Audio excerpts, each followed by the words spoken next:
All right, welcome back to another episode of the Kitchen Table Podcast. I'm your host, Ken Baden. I've got my good friend, Zach, in the house today. All the way, actually, I know you don't live in Virginia full time, but you have family here? No, so I live in Virginia. I live in South. Oh, you do? I do, yeah. I live in Southwest Virginia. But I actually grew up in Loudoun County. Okay. All right, so you're here on business or pleasure? Well, I was here at a doctor's appointment for one of my kids. I hit you up. I was like, hey, I'm in town. You want to hang out? So you come up here in Northern Virginia frequently? Probably once a month. I was going to say once a month. Yeah, okay. yeah. All right. So, and you're from up here? I am. Yeah, my parents still are up here. Two of my brothers are up here. Yeah. But you're not that far. You're not. I don't know why I thought you were like several states away. No. Okay. No. All right. Yeah. So you're still technically in Virginia. You're just in like the southern part of Virginia. Yeah. Better taxes. Yeah. Less traffic. Lots of better everything. Really. Maryland's gotten brutal, dude. I am not a fan of the traffic or the taxes. Both. Yeah. Both. I was stuck on 295 coming in here. I was supposed to get here like 30 minutes ago. I believe it. You're trying to be all punctual and stuff, and you forgot. No, sir. Not here. Yeah, it wrecked me. Not the DMV. Well, that's right. As he said, Maryland. Well, I mean, Northern Virginia is still pretty. Yeah. It's very similar. I mean, at that now you're tomato, but the tax situation is better. We actually just started. We got our first. We're going way into right into roofing and sales. Yeah. You have to understand, Zach, good friend, but also peer, and so Zach owns a marketing firm. And that marketing firm has been kind enough to use us as their guinea pig, and has been sending leads. The leads have been great for roofing, as most of you guys know, who are, I think, a lot of our demographic is probably. They're not roofers. They're probably remodeling or door-to-door, but there's a ton of roofers that watch and listen to the show. I mean, the kitchen table is a play on where we send our reps to get to in the house. It's where business gets done. But in all seriousness, he is focusing on what I believe is the number one reason why most people don't succeed, definitely in retail, but in the remodeling and or roofing industry, which is leads. Leads are just, and how many times, like I told you, man, I've seen people lose their behinds just spending money on leads. Absolutely. Leads. Yeah. And they never pan out. Yeah. And so, and Zach approached me. We had a mutual friend. I almost called him Tyler. Travis. Yeah, good dude. Travis, super good. Travis McMuscle, aka McMuscle Apex. That's what he's in my phone as one of those things. It might be Travis McMuscle, but I like Travis a lot. You know he's vegan? I do, dude. So he's, for those who don't know, he's jacked. But he's vegan. I was like, there's no way. He was like, oh yeah, 100%. 100%. Yeah. I watched him. We met on a plane, and it was a private jet, and we were both scared. That's why we were like, we're going to be pals, right? And he had a whole book bag full of like lentils or something, beans and shit. Yeah. Like I almost made fun. I felt bad. I almost made fun about it. But he's really into it. Oh yeah, he is very serious about it, and he does have his vegan protein, man. Yeah, he gets wherever it. And you know who else is a vegan that is super jacked? I mean, I'm not taking anything away. Travis is definitely jacked, but Fraser Bailey. Do you know who that is? Yeah. He's vegan. No. Yes. I know. He's probably got something else going on there. I'm just saying. Only on Sundays. Yeah, only on Sundays. He's vegan plus some secret juice or something, dude. And I say that with all the love, dude, because he's so big that it's almost like just assumed. But honestly, man, it wouldn't surprise me if he's like, nah, mate, I'm totally natural. I don't know. I can't do his. He's from, he's here now, but he's from, what do they call him? A Kiwi? New Zealand? Oh, yeah. Kiwi, you're right. Yeah. I think that's what I don't know. We could be totally off base. We're stupid Americans, dude. We only care about ourselves. So, but getting back to the topic at hand, because I think it's an important one. Zach and I met, and then we started talking business, and he knows about, obviously what I do, but then also to like the Blue Collar Ballers group, the podcast, the consulting company, and something that I've worked really hard on, which is my network, and a lot of whom listen to the show. So if you are listening to the show, Adam, any of the guys that are here local, I can certainly make that connection to Zach. And I've been wanting to, but Zach is such a cool dude in that he stands behind his product. And I got to say, man, like I respect the hell out of that, because not only did we originally had a podcast set up a month ago. It was about a month, yeah. And you were like, no, man, I'd rather push it back to make sure that you've had a chance to work some of these leads, really get value from it. because we wanted to actually have a conversation about like how were the results, you know, are you truly happy? Because, you know, he was kind enough for me to say, look, I will push whatever's working, but I need to know it works. And so I was just so impressed because most guys aren't going to do that. And so I can say without a doubt, like Zach is truly about his business. So if you're looking for somebody who's not just out for the bottom line, I mean, he's a businessman, but he's more than willing to provide, hey, I'm willing to bank on my products. And that's the last plug. And I say that with love, man, because I mean it. I mean it. I appreciate it. Well, here's the thing. So you say I own an agency. I own this marketing firm that primarily actually focuses on like the building product space. And but I exited that. So I promoted a CEO, and I've gotten more into home services because the story behind this is I had a client who was a roofing company a couple years ago, and we get access to their CRM and we see all the deals we're bringing in, and they were doing $300,000, $400,000, $500K worth of revenue from the work that we were doing, and we lost that client. Oh, wow. We lost him, and it didn't shake me up. I was like, what in the world? Like, we're driving a ton of like revenue for this company. And I had this epiphany that, you know, a lot of roofing companies have been burned by agencies. They don't like them. And they also don't like Angie's List or these other lead sources, right? No, we do not. We don't. And I think it's a big part of it is because of the way it's not mutually beneficial. Like for Angie's List, they'll get you a lead and they're going to sell to 2 or 3 other companies, and you're hoping that you're the one that they choose. And for an agency, and I can say this because I own an agency, that when you hire an agency, you're really paying for 2 things. You're paying for leads, which is what you want, but you're also paying for your brand, and they're going to build your brand. And sometimes that's really hard for a lot of roofers to see, is that, hey, I'm going to pay this agency. They're going to help me build my brand, but that's harder to measure. And so what we've done is we've shifted the model and said, hey, let's just build a business that's solely focused on very transactional. You get exclusive leads. You only pay for what you get. And if there's an issue with any of those leads, we refund you. And so what we found is that roofers have really taken this because if they know their conversion rates and they know that they can sell, they're going to make really good money on those margins, right?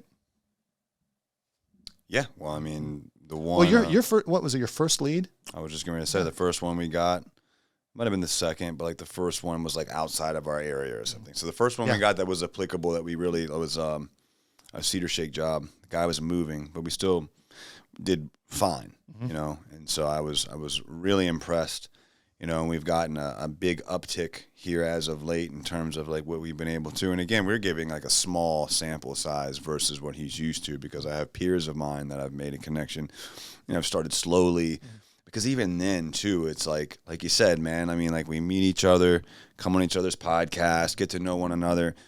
It's like I've worked really hard to build a brand with the podcast and the networking groups and the coaching group. And it's like, yes, I've got access to a ton of, you know, and that would be ecstatic to hear, like, dude, you know what?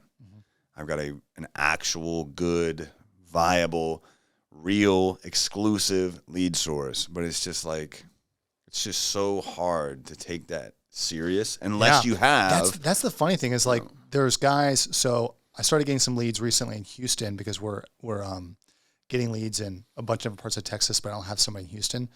And I talked to a guy that you introed me to, and then someone else in your group. Andrew Kloster, that's right. Yeah, Andrew. Yeah. And he was very receptive, but a lot of the roofers I've spoken to, like, they're so skeptical, which I'm like really surprised about. I'm really surprised because I'm like, I know the metrics, I know the numbers, I know the quality, but you're right. Like, people have been really burned. Yeah. I mean, and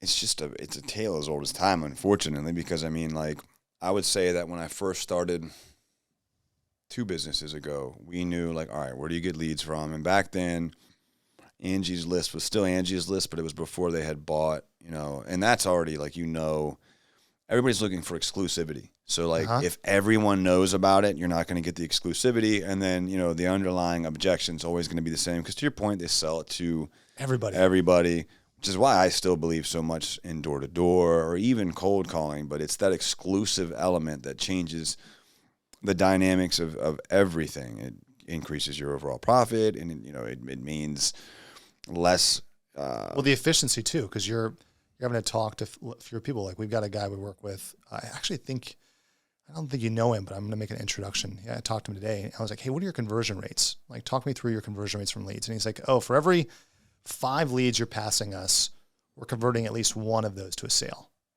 I was like, okay, that's great. That's what you want to hear. Now he's dialed it in, but like I talked to him 3 weeks ago and he's like, oh, it's 1 of every 7. So he's now it's 1 of every 5. 1 every 5. Yeah. And so now he's making, whatever the average, he's in Texas, so it depends on his market. So that's a, $15K job or a $25K job, depending. And so he's making really good money. Yeah. And I mean, up here, I'd say the average is going to be more like 1 in 3 is a good barometer, but for any lead source, 1 in 5, especially in Texas, to your point, because that's so competitive. Yeah.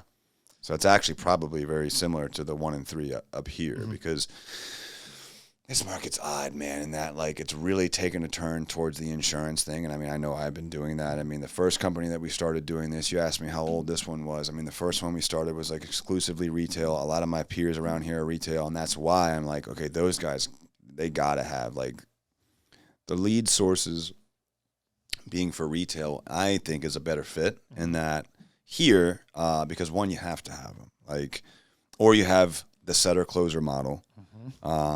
But everybody is looking to feed good reps. But the exclusivity element is where it really plays in, because some models are completely predicated around that. For instance, there's a company that I guess I won't mention their name, but their whole model is, and it's where I started at one of these companies, and their whole model is they need the leads to be exclusive because they're operating on 100% emotion, because they're coming in at like 600% markup.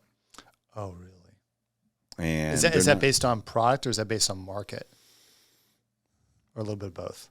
A little bit of both in system. I mean, like in their product, they would say, but I believe that it's more in an effort to just kind of like not be able to say, hey, there's an apples to apples comparison here. Why are you charging me? Let's say a homeowner was to just say, wait a second, you're charging me 20 times more than this guy, and it's the same product. They could technically say, well, actually, we have this color blend here. We have our own shingle from GAF or whomever, and in reality, from what I understand, it's just a blend, a color blend. Really? You know what I mean? And I'm like, oh, yeah, you have your own. But I get it, man. They're smart, right? So then it's like, well, technically, it's not apples to apples. But at any rate, they solely, and those of you listening to this, you can probably figure out who I'm talking about. And look, they're great. I'm not saying they're not, and I'm not saying they do bad work. I'm not saying that but they charge a lot. It's a fact. And then there are similar companies around here that do not quite as high, but also really, I mean, the market, to your point. But, dude, they'll charge that wherever. Like, yes, we're in the DMV. Yes, there are some really, really high-end, very affluent areas, but they could also go into, like, the less affluent areas, and they're going to try. Yeah. You know what I mean? They're still going to try, and they still have their price point that they're aiming for. So, it's nice that you have something that can offer that, but like, why do you think, and this is where I want to really get into the nitty gritty, why do you think it's so hard for people? Because it really is. I think it's the number one thing. Why do you think people just struggle so much with that, trying to get leads like that? It's like this mythical Pandora's box of like, I can't figure this out, and everyone struggles with it. Why? Why do you think that is? I think because it requires a couple of things. It requires, and these are two things people don't want to do, which is it takes time and it takes capital. Yeah. And the harsh reality, the reason why we can sell leads at the cost that we sell them for is because we're deploying capital across the entire United States. Mm-hmm. And so what that does for us is we are able to use the algorithms that we have access to target people that we know have a higher likelihood to convert. And so that way we're not overspending for the price of that lead considering conversion points. So, and on top of that time, it's like when you and I started talking, I was like, hey, don't judge me today. Judge me like 9 months from now. Yeah. Oh, sorry, 90 days from now, because we're going to get into the market and we're going to continue to optimize how your particular campaign is working in, let's say, Maryland. And I told you, and I think I also told you that, Virginia is going to be very different. Like once you guys get into that market, because the types of buyers there are different. So and we haven't even really gotten into Delaware like that either. So, but you're right, it's totally different. And there's places in Delaware that are totally different than like Northern Delaware. Yeah. And so I think the reason why people struggle with it is because you have to have time, you have to have capital. And the other thing too is you have to have expertise. So I've got people on my team from a lead gen standpoint that this is all they do all day, and they've been doing it for decades. And generating leads. Yeah, that's all they do. And so you take that level of expertise. That's how we can create the unit economics of how do we get you, Ken, a lead at a certain price that makes sense for your business. Because that's the other thing too, is we're trying to make it really simple. It's like you don't have time. You don't have time to like figure out how to, drive traffic or how to do outreach in a certain way. And maybe you do, but a lot of times that like even the bigger businesses we work with, they'll do that, but they will still work with us because they want to diversify their lead flow, right? Everyone does. You want to diversify. And what I tell our team is I was like, guys, what we're doing is we are providing confidence because with opportunity comes confidence. And so the more opportunity, AKA the leads that we create for our clients, like you guys, the more confident you're going to be of how you scale your business. Yeah. I don't know if that answers your question, but it's expertise, it's time in the lead gen space, and then it's also capital. I think it does. I think if anything, it speaks to like the initial why people struggle with it so much, especially when they're brand new, is because they don't have capital. And I mean, that was an obvious like glaring, but you're right. I mean, it's why you see so many of these insurance restoration models pop up because they don't require any capital. They require boots on the ground. And me and my buddies are going to go start a company and we're going to go walk around. And I say that like not even hating, man, like because 2 companies ago when I first started the company that I started, it was me and one of my reps from the company that I was at before when I was the sales VP. And we went door to door. It was retail, but we still went door to door. We had Angie's List and a couple other things, but we didn't have time to wait. So we were literally door to door, just going after it. Well, let me ask you this: so you saw that you see guys, barrier to entry is pretty low in our space, right? Barrier to entry to start a business, somewhat start. How many guys plateau at $1 million, or or sub 3 million? Right, most do. Why is that? Because they can't. Because they don't know how to get leads. They don't know how to get leads. So like that's the thing. That's the thing too. They don't know how to get. They don't know how to get leads. They figured out how they can meander around and screw off to 3 million, but or they've not been able to scale what they did that got them to the 3 million, which is going to take more leads. I talked to a guy today. Okay, this guy, very wealthy dude. He right now is in the process of, at any point in time, he's buying about 40 different home service businesses. He plays primarily in HVAC and plays a little bit in a few other spaces, okay? And I was like, what's your buy box look like? And I thought he'd go, I'm looking for, 5 million EBITDA or something like that. Is it Victor? No, it's I'll make an intro if you want. Okay. It's a guy. No, it's okay. It's a guy named Mark, and he's like, no, I look for like $300,000, maybe $400,000 in EBITDA. I was like, what? And he's like, yeah. He's like, because I'm gonna buy that 300,000 or 400,000. I'm gonna buy him 3x EBITDA, and then I'm gonna take him to $1 million plus EBITDA, and then I'm gonna get a 10x return.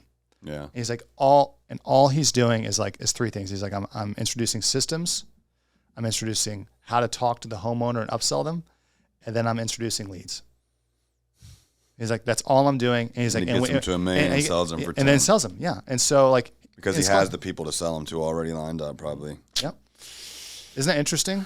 So he doesn't really get in there. He just knows what these businesses are missing. Lance is doing something like that. It might be who you're talking about. Lance? No, I don't know Lance. Lance Bachman. He came on the Lance Bachman's come on the Baller Show, and I'm sure we'll have him on this at some point. But that's what he did. He started in HVAC. Mm-hmm. He's big in roofing now, but same thing, man. Like he's bought, sold, exited, and then now he's got a name for himself in doing that. And so now people come to him. Yeah. Or he's got Bachman Capital, and he even seeks out like, hey, I'm taking on 1 or 2 more, right? And it's always like, you know what I mean? I'm like, oh, okay, 1 or 2 more. Yeah. All right, better get in. But the model's smart because he's targeting guys that are like 55 to 65. They don't have an exit plan. They've never really been able to make substantial money. Is like within like a year or 2, they have this big exit. And because of him, more like, it's always going to be the smaller, like that actually the rep, what you just talked about, that 1 to 3, 1 to 5, maybe $1 million in EBITDA, and he's going to take them. And to your point, put systems and leads. Actually, you know what? That's the biggest thing. Is actually he is gotten really, really good at. I don't know what he does exactly. If I wish I did, but somehow, some way, he's figured out. I don't know. It's an algorithm. I don't know. It's something to do with the internet. Which I sound like an ancient dinosaur. Something to do with the internet and the interwebs. Right, but he's figured it out, man, and it's like SEO, but he makes it work, and I guess you get that, and so you get leads and teaches you how to run them. And to your point, he's going to sell it for more than probably 10x, and that's the promise. Is he's not even his hustle. I don't know how much he puts it out there, so I'm like trying to like reel in the details. Yeah. But it's impressive. I'll leave it at that. That's neat. It's a very low investment on his part that I can see. And like these guys are basically signing everything over, but they're counting on this massive return. And they see him and that they're like, well, this dude's done it. So I'm going to trust that he can do it again. And so like there's a lot of power in that. Oh, you know what I mean? Like what a hustle. Like I sell this and then I'm like, hey, I'm going to come and help you sell yours. And I've already done it once. So you know I can do it. In fact, why don't you give me a certain percentage, and I'll introduce you to the private equity firm I worked with, and it just speeds up the whole thing.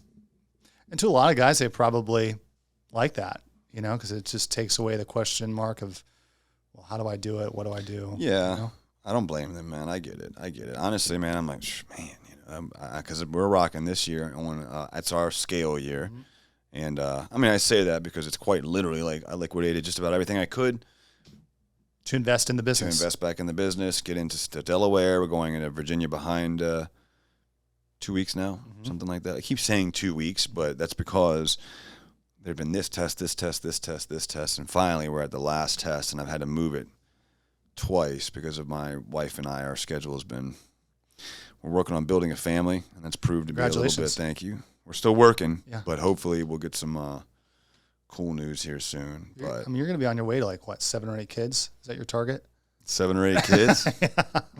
This would be my first, man. Yeah. But I guess it depends on what we got. 2 dogs. Those are kind of like kids. That's cool. But I hope so. I hope at least this one, because I think it's going to provide some much needed. I've got a lot of my why has been. Originally, it was like back against the wall for a long time. And one of my buddies, like even like a year ago, was like, dude, your back's not against the wall anymore. And I think that you like that, or you've just gotten used to like that mentality. He's like, but when you realize what you have now as a result of the whole back against the wall mentality, you'll see that what you have now that drives you is way more powerful than that. And I think you'll succeed way more. And he's right. Kids change everything. You have kids? I have 4. Yeah. Yeah. I'm sure it motivates you in a way. Yeah. Well, it's just you think about, and I'm sure every parent can attest this. Like you definitely, you're like, okay, I got to provide, I got to make money. But then there's this element of like, what am I projecting? What am I teaching my kids about the value of hard work and things like that they don't really see until later, So, but yeah, your why definitely changes. Yeah. Yeah. And so your why is going to be bigger than your how. So, I don't think they get much bigger than having another little human being, completely dependent on you. Wrecks you. But which brings me to sort of my next point in that, you're pushing leads, and what I think is arguably the most lead dependent, I guess probably most home service industries are. Yeah, they are. Yeah. Do you do anything besides the roofing industry? So we work with, it's interesting. So since we started working with roofers, we've gotten people reaching out to us that just people know each other. I literally had a call yesterday, HVAC company, South Carolina. I was like, hey, I heard about this. Like, can you do this for us? And I was like, yeah, like we can do it. Like, it's not going to look as pretty because we've got a great platform. People can just come on and they see all their leads. And it's funny, like we built this great platform and you've seen it. But at the end of the day, people are like, yeah, just can you like text me these leads, but the short answer is yeah. So HVAC, so the big ones are roofing, HVAC, plumbing are the big 3, and then we do some in solar for certain markets. But we were talking about this before. Solar is interesting. Solar's really interesting. It's gotten, and I mean, I'm not, if you're a solar guy and you're listening to this, and I don't know the other demographics, I just know ours. And for me, we had boots on the ground. I mean, you might see out there PCR Solar, like we were pushing last year, man, but I just pulled it back and was like, you know what, we're going to focus exclusively. Let's get this one thing down really, really well. Solar is really good for markets where there's like pre-existing demand, where people are going like, okay, I want to do a solar, or I'm building a house. So that's where we're seeing results, you know, but it's not, especially like you were talking about financing, it's definitely changed. Anything that has any sort of dependence, I guess, on financing right now is probably going to struggle at least a little bit. Yeah. So, I mean, that's what I was getting into, is just the overall market volatility in this 2024 market, man. Like, how did you what are you guys seeing? Are things changing, or is it? Yeah, for sure. Insurance companies, I mean, it's exhausting even talking about it. It's an easy excuse, you know, like, but, you know, we're scaling, right? So we're getting bigger. We're doing a whole lot. We're seeing a whole lot. Like, we've been so consistent in our lead getting ability, like the ability to knock a door, get someone to say yes. But that conversion rate has just been consistently. Are you dialing it? Are you tracking that? A lot of people don't. I mean, but that's what you got to do in order to scale. Yeah, and I mean, you know, and you got to know whether you like what you see or not, right? And we've seen, like, man, it's gone. Like, we've done 4 times the work and had the work right there. So had we just done what we did the year prior in terms of conversion, we would be sitting at record, and I mean record numbers. And it's so hard to see because you see the work that you've done. You've done it. You got them to say yes. Yeah. And then whether it's the insurance companies tightening their belt, which they have, in our current situation is heavily dependent on insurance restoration, and that's why we started this particular business, was to try it. There were 2 businesses, the first of which was retail exclusive.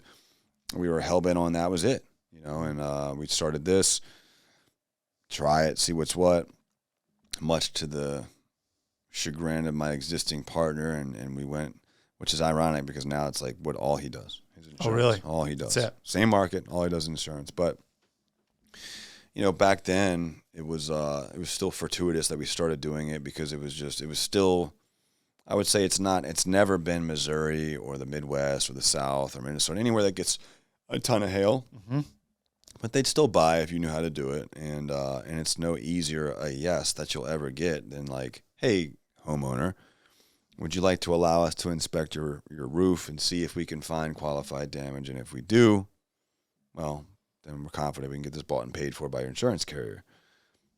Sure. You know what I mean? Yeah. But dude, it's they are doing things like, first of all, just denying, you know, say no. They're writing new policy language at renewal. They're saying they won't cover this, they won't cover that. I mean, and we've seen this. There's always been rumors of like, oh, it's going to change. There's no way this can keep up because look, man, I can tell you right now in my industry, I've got like 6 or 7 companies that have sprouted up under me, and we're very much still in our infancy. But you know, we've had several kids or whatever, guys that weren't core value fits, you know, leave, and then they go get licensed by taking a test that's open book in Maryland, and they're business owners in roofing. Yeah. And the barrier for entry is I have a truck and a ladder, and I'm chucking a truck, and I'm willing to, or maybe even like me and 3 of my buddies are willing to get up there and you know. Who knows, man? Who knows what chaos they go up there and do? But we know for a fact that there are companies out there that will have no issue. Mostly not companies, mostly trucks in the trucks or a couple kids or whatever that have no qualms about getting up on a roof and creating the same damage that they're then trying to go and allege that the storm did and then pass that off to the insurance carrier. And it makes it way harder for legitimate businesses. Like, I'm trying to build, scale, and exit. Yeah. So I have no use for any of that. Like, I can't sell that. You know what I mean? Well, your name is also 100%. Yeah. 100%. I mean, you know, not to mention the spiritual ramifications, like I'm in sobriety, like a multitude of reasons why I just need to stay away from that. But I need to also know it exists to protect me, my business. But my point is we were always under the expectation of like this could change at any moment because we know that they're going to automatically like have this negative disposition of like anyone doing this could be, right? But they're just the biggest scumbags ever, they being the insurance carriers. Oh. They're just the biggest scumbags ever. So the nerve of them to like, yes, those guys exist, But like we work our butts off to make sure we do things the right way. It makes it way harder. It makes us have to do way more work to get the things homeowner bought. doesn't recognize that. The homeowner talks to those guys that frankly shouldn't be installing a roof. And then they talk to your team and they still don't see the difference. I think they do. Or is it just a cost? It's got to be that they do get a chance to talk to the two, because you also have to understand that the insurance carrier themselves has no problem. They're the biggest, it's unreal, some of the things. Like, they'll slander you in a heartbeat. The insurance carrier? In a heartbeat. In a heartbeat. Like you specifically. They will literally go to a homeowner, and it could just be a Tuesday, and they just feel like, screw these guys. They could see you frequently and just get pissy and be like, I don't like these guys. And quite literally. Just some guy with guy that's taken an hour-long training because now he's a roof inspector. And mind you, I'm talking from a place of like not ignorance, but investigation. Like our first ever situation where we needed to call in to an investigator who was talking to one of my reps. And I took this so serious. I'm like, oh man, I'm like, do I need to fire this guy? What's going on? He's like, guy's from New York. He's like, listen, I don't want to see a kid get fired for something I don't think he did, and I don't think he's smart enough to do. And I'm like, first of all, I thought it was funny. But second of all, he's like, your mother could be a roof inspector. He's basically alluding to like, look, these roof inspectors for these companies go out and take an hour-long course or a day-long course, and now they're qualified to inspect a roof. Wow. And he said the other one I'm investigating, the contractor was on the roof with the homeowner. And they're still alleging that the contractor made damage, and the homeowner's like vehemently like, no, dude, he didn't do it. I was one there with me. But they still sent it in. They still sent it in to be investigated. So the insurance carriers, in my experience, will do quite literally anything to avoid paying. Prolong, confuse, frustrate, or the 3Ds, deny, delay, and what's the third one? Deny, delay, and distract. Right? So they're all about that. Well, I mean, this is also happening in the real estate market as well. Is it really? Well, have you seen? I mean, this is a little bit different, right? But like the cost of insurance along the coast or in Florida, for that matter. Florida, Florida's insane. They pulled out. So that's a perfect example. So they, being the insurance carriers, were like, dude, we're getting our asses kicked. We're paying all this money, and we don't like paying money. We like taking money. We like taking it. We like taking it. We don't like when we have to pay it. Mind you, it's kind of the whole reason it exists. But so they start pulling out of there first, which creates this whole like, what's going on? And we got to see it in real time. Like, damn, dude, like the lobbying, the legislation, like that's where things are really going to change. Yeah. And so some of my peers up here are like, dude, that's where we really need to make a difference. And they're right. But you just don't ever think you're going to have to deal with it until you do. And then you start to hear they're pulling out of Cali and a couple other coastal places. Yeah. Which is driving up the insurance rate to an ungodly, like more than our mortgage in those areas. I mean, there's people I know who they'll own like a second house on the coast. And they're selling. And they're like, I don't want it because I can't handle the insurance cost. Yep, me too. And it's disgusting and it's scary because it's like, where does that stop, right? Like if they just pull out everywhere, and where do they, usually I feel like they make up elsewhere, but whether you believe it or not, like to me, I've seen the weather act a little wacky, whether it's like consistently does this every couple, I don't know. I don't give a shit, but it's definitely, the Midwest factually has been getting pounded in a way it just hasn't in my lifetime. Yeah. I have peers Florida, out there. Florida in the last couple of years. Florida, Texas. Yeah. Texas is getting just pummeled by hail. And so they have to pay. And whether they want to admit it or not, like, and mind you, they have no qualms with just playing dirty because they can do whatever they want. They live and operate in a world of their own. And I can say this again from just a place of experience and just watched. And mind you, I used to sell insurance. So like, I know, and I'm not saying everybody's bad that's an agent or not, but I will say there's a huge conflict of interest in most of these areas where perhaps the adjuster's being persuaded and or bonused, or their pay is affected in whatever way by like what they're allowed to pay out, what they're not supposed to pay out, whatever caps they have, or if you get too many claims filed and you're an agent and they're frivolous claims, it affects your bottom line, like all of these things, right? And it's like, well, it doesn't feel right. It feels how does this play out? You zoom out a couple of years. Right now, it's playing out in a way where they're sending the homeowners 30 to 90 day letters.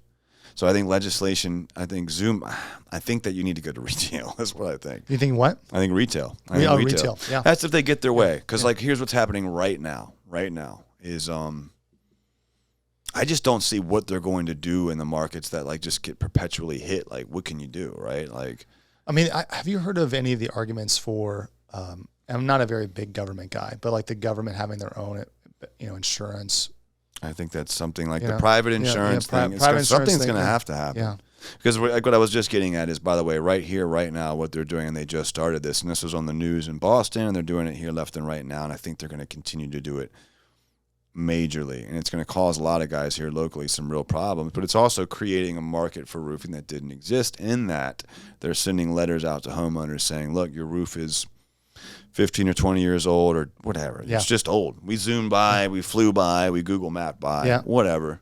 Can't see shit, mind you. They can't see anything. It's the irony, but like they'll come out physically on a roof that we know is torched, and they're like, nah, I don't see anything. But then they'll use like a grainy image on Google Maps, and they say, oh, your roof is destroyed. You need to replace it in the next 30 days, or we drop you. Really? I've got three letters in my person. And do they allow you to take an insurance claim on that, or no? You think they want that to be the case? I'm just saying, like, that doesn't make sense. That's a great question, right? Because you're right. Like, you would think, like, no, but legally speaking, well, they haven't changed any policy language or updated anything or anything like that. Like, you were covered until they sent this notice. So let's say there's a storm date prior to that. What would be to stop you from at least trying? Like, all right, well, there was a storm. People don't know how to fight. They don't know what to do. So we're going out. So you get calls from people going, I gotta do this. Not enough. We're really.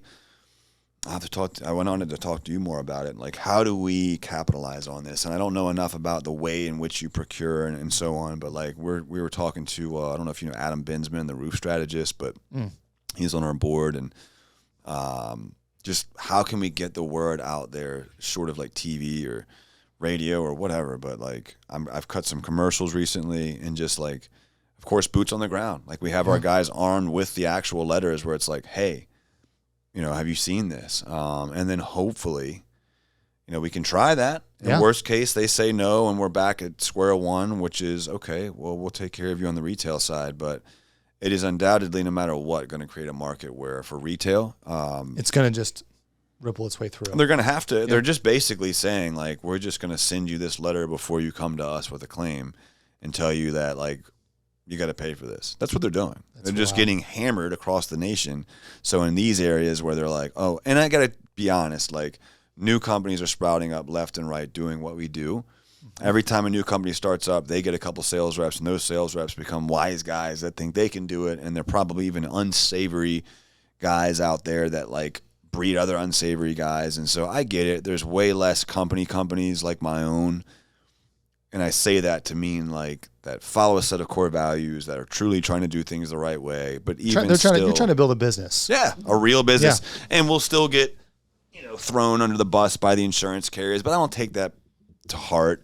I know that the adjusters don't know us. And even if they do, they don't care, right? There are certain adjusters out there that are super cool. And there are other ones out there that just, like, have it out for you. And I don't know what else to say. It seems silly. Yep. There's one in Delaware right now we're having to send legal correspondence to, because he's just, we know for a fact he's misbehaving and he's slandering us to the homeowner and to our faces, but he won't put it in writing. So either you get it, you know what I mean? Like, my wife's an attorney, so she's like, okay, great. What do we have? And I'm like, well, he told my ref, he told the homeowner. Like, they'll say, like, oh yeah, they did, or it's whatever, they'll allege, but that's just so gross. You know what I mean? Because my guys in Delaware wouldn't know how to do that. Like, we've really insulated them in such a way where it's just like, they're borderline retail reps. You know what I mean? Like, they can inspect, and if it's a home run, great, but they wouldn't know how to do that if they wanted to. Yeah. Yeah. And so I can confidently say, like, that's just not happening. Yeah. I mean, I would be so blown away if one guy learned on his own some crap that he saw from somebody, maybe, but I just know it isn't happening, because first of all, we require recordings of these inspections, and if we look at everybody's pictures, we do a lot of effort to keep that from being a thing because of our goals. Yeah. And so, but it doesn't stop them from doing that. And they'll say that because they count on over half of, if you did do that, and they just say the words, say engineer, and that's the implication. Now I'm going to bring in an engineer. Like, we'll stay and fight all day long. Like, great, bring them out. Yeah. Right? And we've seen them get bought, and, you know, more often than not, they're going to side with them because it's my belief it's because they pay them, but we actually have seen several get bought, and, like, they're not usually prepared for us, but we're always going to sit and fight. Always. We're never going to turn tail and run, but I've seen several companies that have. Yeah. And it's like, well, now we know what you did. You know, and so, I don't know. They're probably counting on that. But to your point, if I was to fast forward 5 years from now and you asked me 5 years ago, I think every 5 years, everybody's like, dude, it's funny you say 5 years because most people up here are always like, 5 years, man, this is gone. This is gone. And 20 years ago, they were saying that. And yet, you know, guys are still figuring out a way. So I think there'll always be a cat and mouse. And as long as there's insurance and it's private insurance, they'll find ways to. And I hope they do, man, because screw them. Yeah. They don't want to pay their stuff. They don't want to take care of people. They get caught left and right in litigation, and no one talks about it.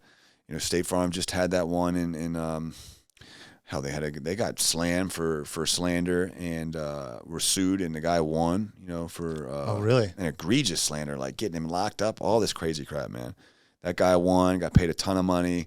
Then they got, you know, paying this year for $700,000, something like that, something nominal compared to what they profited last year. So ultimately, like, we'll take this $700,000, $800,000 fine because you say we basically didn't pay what we should have paid to our customers. In other words, our customers are hardworking, paying customers. We deny their claims outright, left and right, and we're paying this fine. $700,000 is nothing. They made like $12 billion. Yeah, I know, it's a drop in the bucket. Not even that. Think of what they made, right? What that business made versus them paying, like, because that's what they weigh. They say, well, we saved $2 billion by having to pay $700. You know what I mean? Like, we just said, if we would have paid for everything we had to pay for, my gosh, we would have spent $2 billion. Yeah. Instead, we spent $700 in fines. I'll take that all day long. It's very similar to Big Pharma. It's gross, and so every time, my roots are in retail. You got me talking about something I get pissed off about because I hate that. It makes me so angry. I want to like fight back. I want to, but like, what, you know, you can't fight. You know, we're the little guys, man, and they don't give a shit about us, and they certainly don't give a shit about their customers. It's so sad, dude. The only way in which they care about their customer is the retention. And even then, I mean, it's just, there are some decent companies out there. Very few, but some. Travelers has been good. USAA has been good.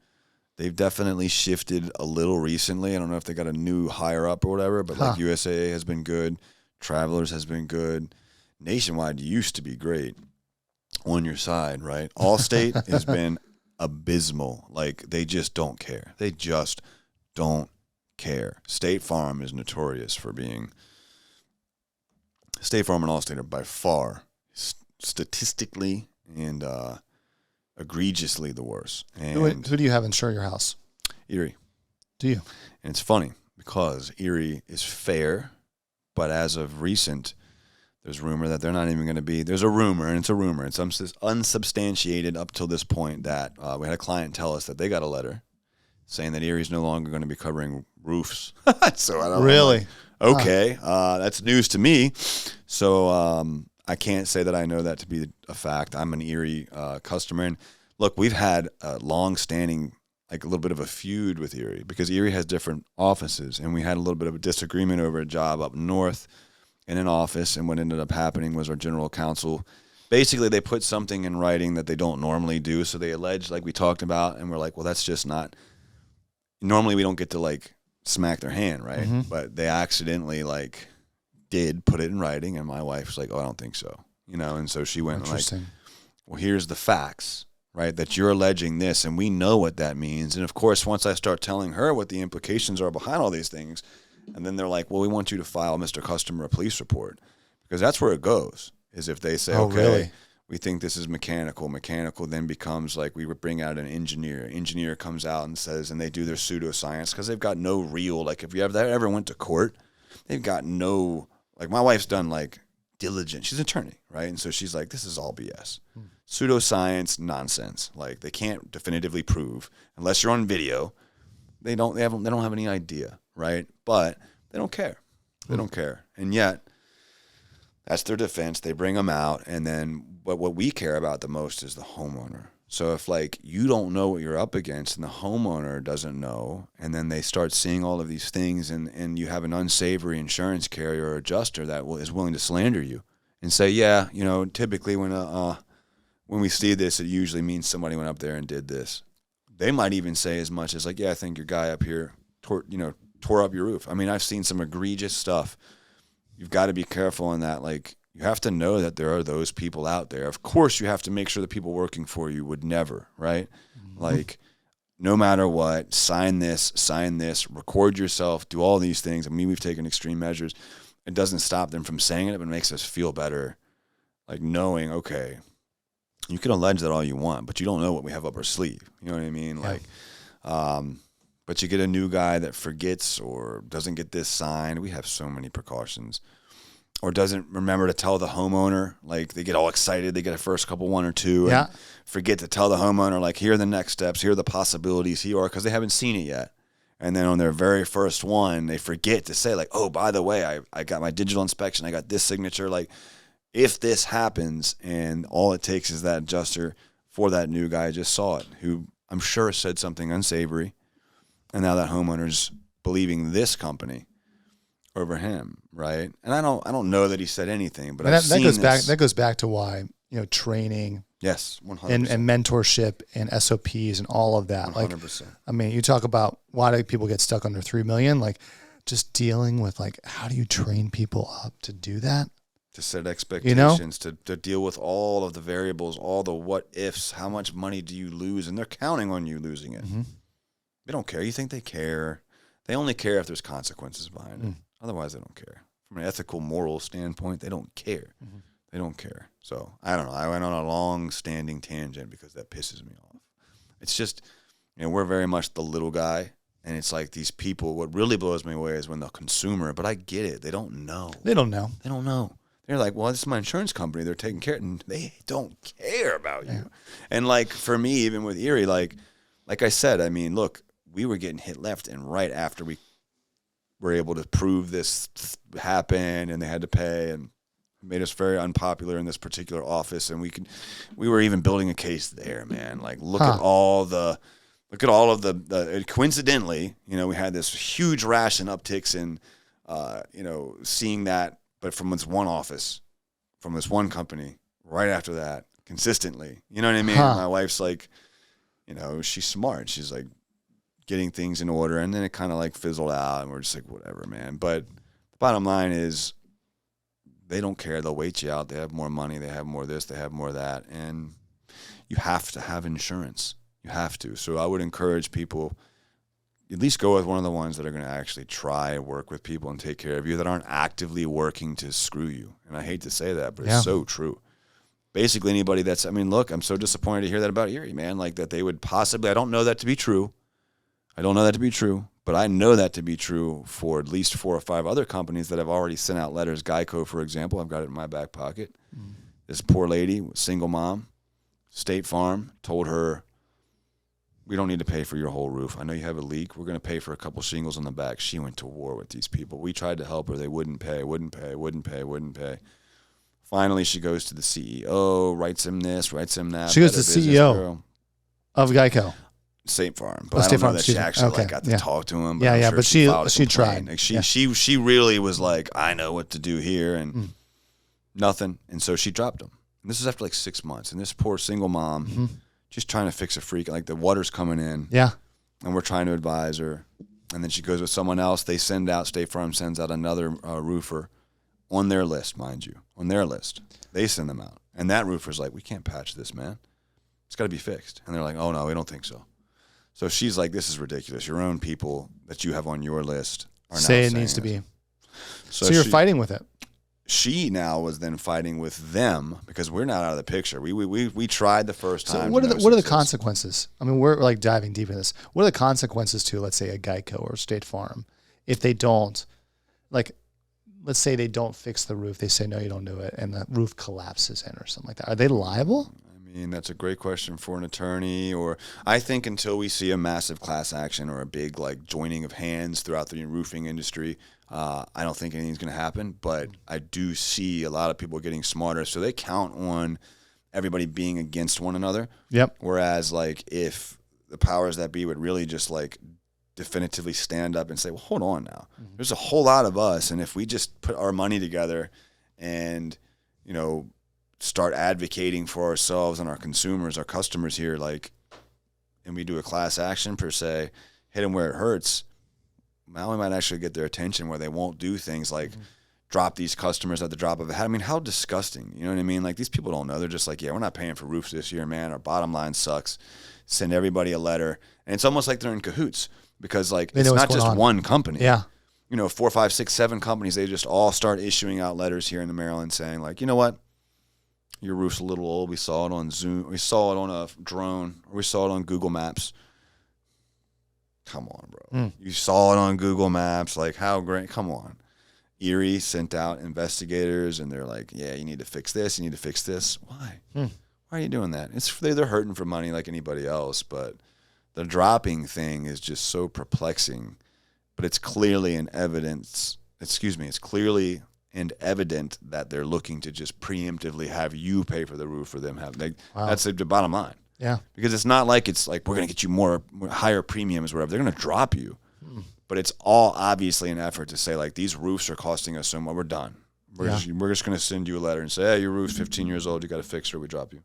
And if we all do it, they all got to fix them.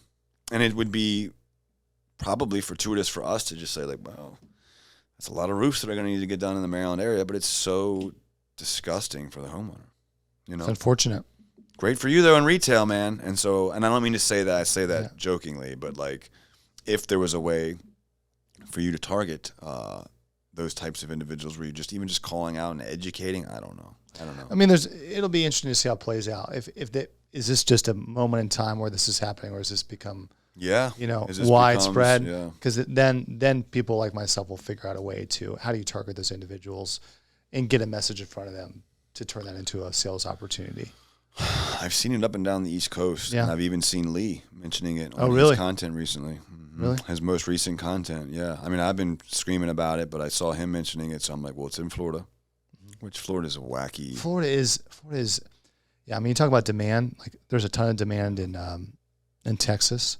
Man, Florida. We ran a small campaign just in like I think it was like the Naples area, which is like, mind you, it's not like the biggest area.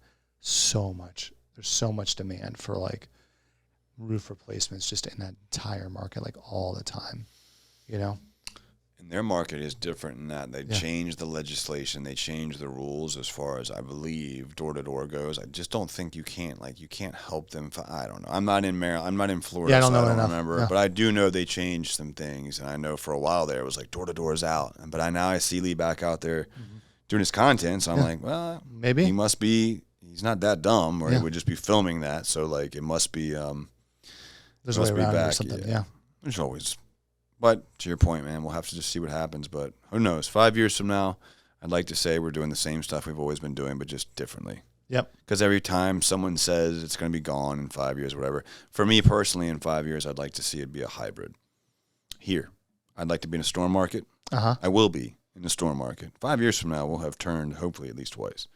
But in pursuit of that, we'd like to be in a storm market next year to where we're not dealing with this, you know? Yeah.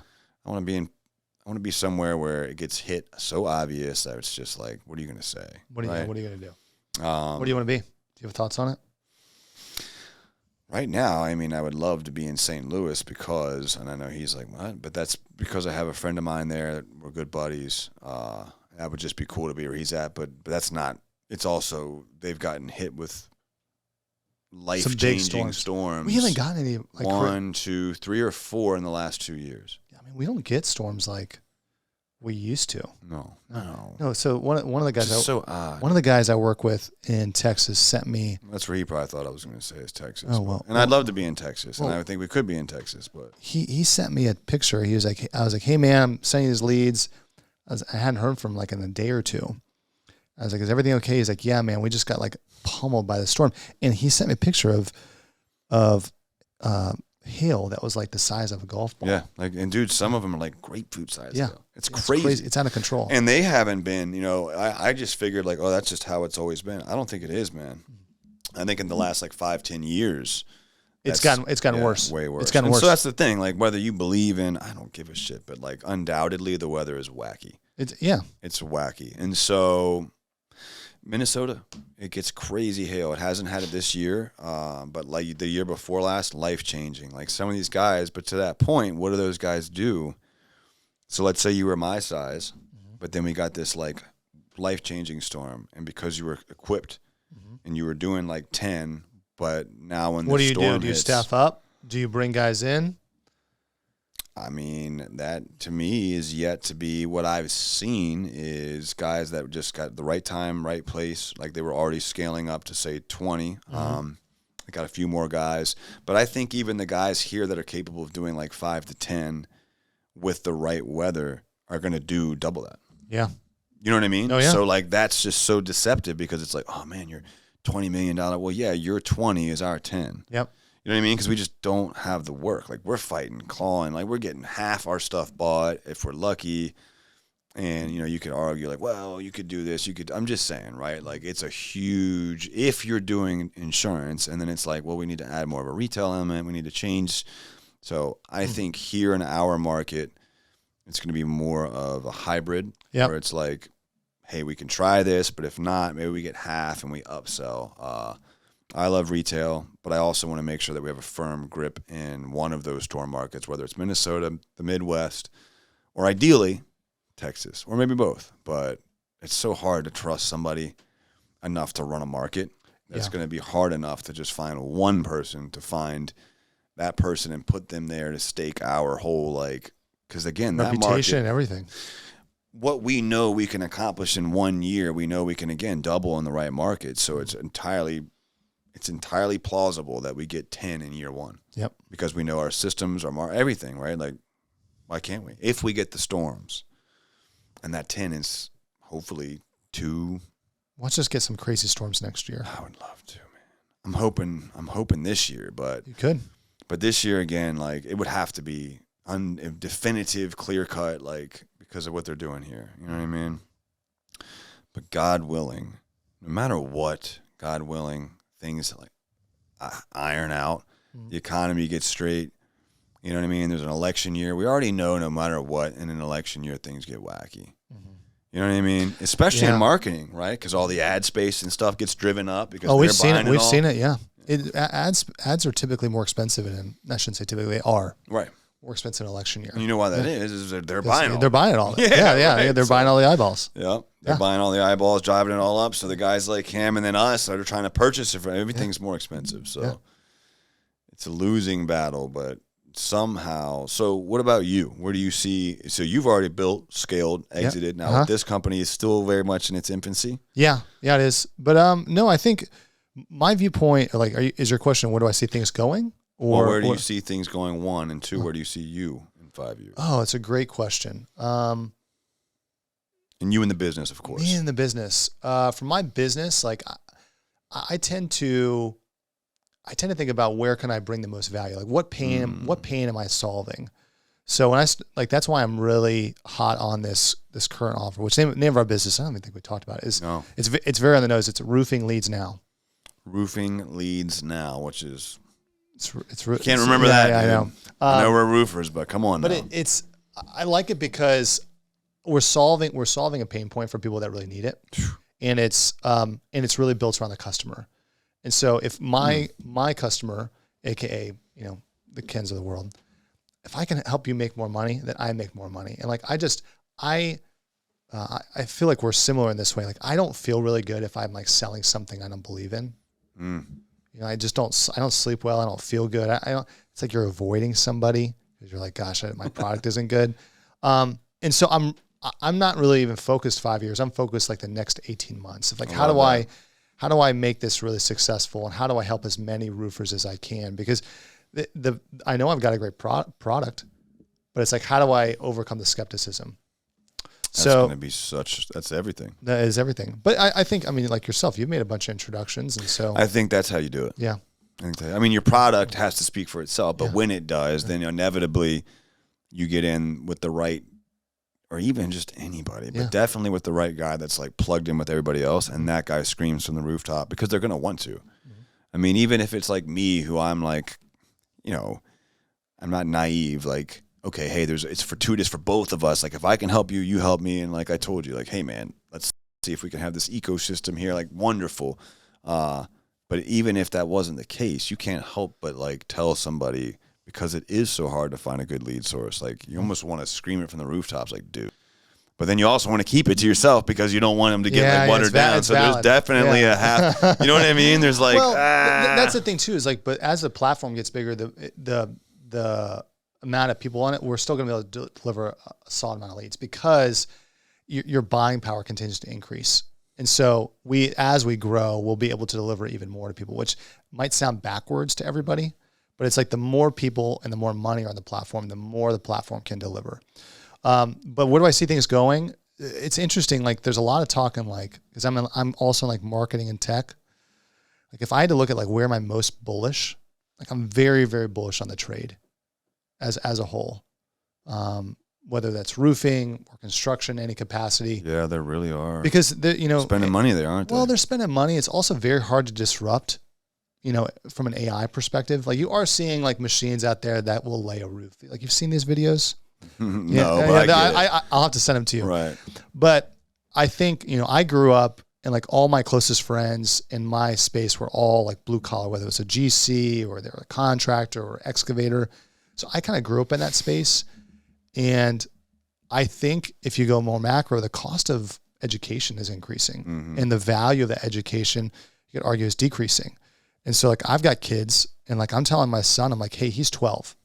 I'm like, hey, in a couple of years, like you're going to go work on a job site because you're going to learn business. You're going to learn how to communicate. You're going to learn to trade, because I think that those skills are going to become exponentially more valuable, because unfortunately, and you know this, people don't want to work like they used to, Nope. Like why no one knows how to do shit anymore. And they don't, like why is that? Why do welders make $300,000 a year? Because the demand is so high for such a low amount of people that want to do it. Yeah, they want to do it. And so, so what do I think is going to happen? I think the trade is going to continue to grow. I think it's very hard to disrupt it from an AI. I mean, look here, and I know we're kind of going all over the place on this, but look where PE is spending. That's what I was just going to say. Where the money, like look where money is going. Money goes where it's treated best. And it's going into home services more than it probably ever has. I think because it's hard. It's hard. It's very insulated. It's huge demand. People don't want to work in that space like they did. So when they find companies that have figured out that problem, they'll deploy capital there. Right. So, that's like for me and for the market where I think things are going. Which is good both ways, because I believe you're 100% right. The insurance is always going to be insurance, but no matter what, people are going to need roofs. People are going to need siding. They're going to need a roof. Yeah. You're going to need a roof. Yeah. And I mean, and then when you get back into retail, you're talking siding, windows, all of those things. And that's typically the leads too. Like, where it's like, even for yourself, it's like, okay, we're going to start looking at windows, siding, right? Like, cause you need all of those things too. Then like, okay, sure. So, I mean, it's just such a, to your point, man, like 10, 15 years ago, it was like, oh, you got to go to college, you got to work on computers. I know, but now it's like people are like, I don't know if I need to. Screw college. I know. Well, I sit on these, I'm on like a college board, or I don't know what I want to call it, a board. It's like I'm in this advisory board for a university. And that's the thing I'm telling, and it's widely known amongst everybody. It's like, I paid my way through college. Like, that's how I got into this space. My parents were like, hey, you don't, we love you. We got a bunch of siblings. We don't have any money for you. And I was like, okay, great. I'll work my way through college. Can you imagine trying to work your way through college right now? No way. Forget about it, And so, unfortunately, the economy is becoming much less about your ability to do something and much more about who are your parents. And that's really, and it's really sad. Punks. It's really sad. Yeah, it is sad. It is sad because the folks that really, anyhow, don't get me started. Yeah. But digress. Anyhow, yeah, I hear you. And I mean, honestly, man, I haven't used my degree. I had a blast. I took out loans and finally paid those off, but I didn't use it. Did you get a lot out of it? Let me ask you this. Did you network? Yeah. Yeah. So a lot of it's like the networking and I think experience. for me, that was a big, it helped me come out of my shell a lot. Yeah. I also inherited a strong drug habit, so that didn't do well, but other than opportunity that. For opportunity for growth. Opportunity for growth, right. That's right. Yeah. That's right. From that, I became much stronger. And it's not because of college. It was a car accident. It doesn't matter. Yeah. Timing. But I agree, the networking and just strengthening my resolve in terms of like my ability to create relationships and stuff like that. You're right. I joined a fraternity and did all that. Experience, so. It's a blast. Don't get me wrong. Oh, yeah. But it's hard to be like, well, I used my degree. Like, well, did I really, or did I more use, like you said, I got a lot of, I mean, dude, networking and all of that now for me, like I'm literally writing a book on relationships and how much I value like the ability to forge them, create them, maintain them. Like it's just, look at us. Yeah. Right? Like, and if we can. Dude, you were so kind to me. Like you didn't know me from Adam and just got an introduction from Travis and you're like, yeah, like let's talk. Like, you never know, man. You never know. You know, it's like, it could be, what's the worst case? You get a good relationship with somebody and I don't know, nothing comes of it. And, you know, but you never knew who that guy might introduce you to. You know what I mean? Yeah, it's true. And here it is too, where it's like, well, if this pans out, if this works out, it's not costing me anything but time. But like, if it works out, we can have a wonderful symbiotic relationship in which I'm able to help you, you're able to help me. And I'd be happy to do that because frankly, if this works out, I'm going to be championing you to everybody, right? Like I'll be screaming this every day on here. You might even see him be a, what do you call those things? Like sponsor? Yeah, right. Today's episode is sponsored by, what was it again? It's right on the nose too. Like roofing leads now. I knew it. Yeah. See, you can't forget that, bro. I know. Same time, because I'm like, actually, why am I asking him what this is? Because it's such a simple name, you can't forget it. Do you know the other thing too? This is going to sound funny. The reason why I like it so much is like I text you when leads come in. It's really nice, like being a person, like when you text somebody, they actually look forward to your text message. Yeah. Do you know what I'm saying? Because like we hate our phones so much now. So when you see Trav come with, you're like, yeah. Dylan's out there actually. He's like, does he think I don't? I said, I'm sure he doesn't. And he's like, because I said, yeah, he's calling now. And he's like, what does he think I'm not calling? I said, I just know. I'm literally saying to him when I was walking out, like, oh, I saw him on the phone. Like, no, I didn't. But anyhow, back there was where our call. Back there, yeah. Dylan's the last holdover. We had to over the winter dissolve the few. We had at one point like 5 or 6 TMs. Dylan was the call center manager. Yeah, man. But we spent a lot of money last year on a lot of different things, and we came out up 20% year over year, and that's great. But it's not what our goals were. And there was a lot of things we tried that we were just like, and the irony is we reduced all of that to its simplest form we thought. But then there's the CRM, there's this, and then of course there's just all these different variables, but it's all good, man. I mean, what doesn't kill you makes you stronger. And I say that in jest, but I genuinely mean, I know this year is really difficult for everybody unless you're in one of those areas where you just happen to do storm work and you're getting pummeled, then it's great. Yeah. But guess what? It's been hard for me. I'm sure it's been difficult for you. Yeah. But that makes you. You heard of Seth Godin? Do you know who Seth Godin is? No. It's like one of like the OG marketers out there. He wrote this book, or he talks about this thing called the dip, which is like in a normal market, every 3, 4, 5, 6, 7 years, somewhere in there. Not recently. It's been like 15 years. You have a bad year, right? But in that bad year, it's like that's when like you get really down deep and dirty into your business, and you figure out like what are the things that I've been allowing, that I've been avoiding, that I can no longer avoid. And so it actually hardens your business. It makes you a better business person, even though it's really difficult in the moment. Brother, we're doing that for sure this year. And I say that, I don't know, I probably Wes would say I'm a lot harder on myself and a lot less. But in all seriousness, like, it's also afforded us the opportunity and time to be like, all right, sure, we're a little slower than we'd like to be ideally because, I'd always like to be busier. But it's also going to offer us, let's take advantage of this moment. Yeah. Right? Like, okay, so if we're going to switch CRMs, we're doing it right now. But that's why you're going to grow. It's like a lot of people will get stuck in the difficulty. Like, how do you use the difficulty? Sure. That I agree with 100%, man. Like, how can we silver lining this? I tell my dad that all the time doesn't work for me anymore, but he'd be like, oh, well, so-and-so, or whatever the situation is. I'm like, well, how do we flip that, Dad, and make it a positive? So you don't have any choice. You got to deal with it.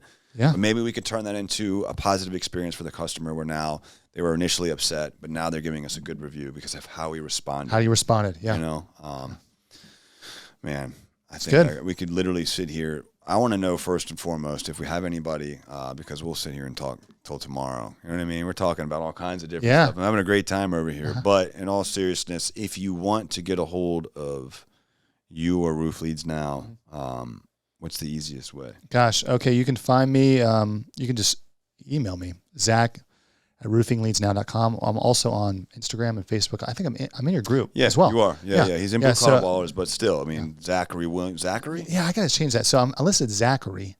Well, I need to change it to Zach. But yeah, Zachary Williams. It's Zachary Williams. You'll see his pretty mug in there. Yeah, there you go.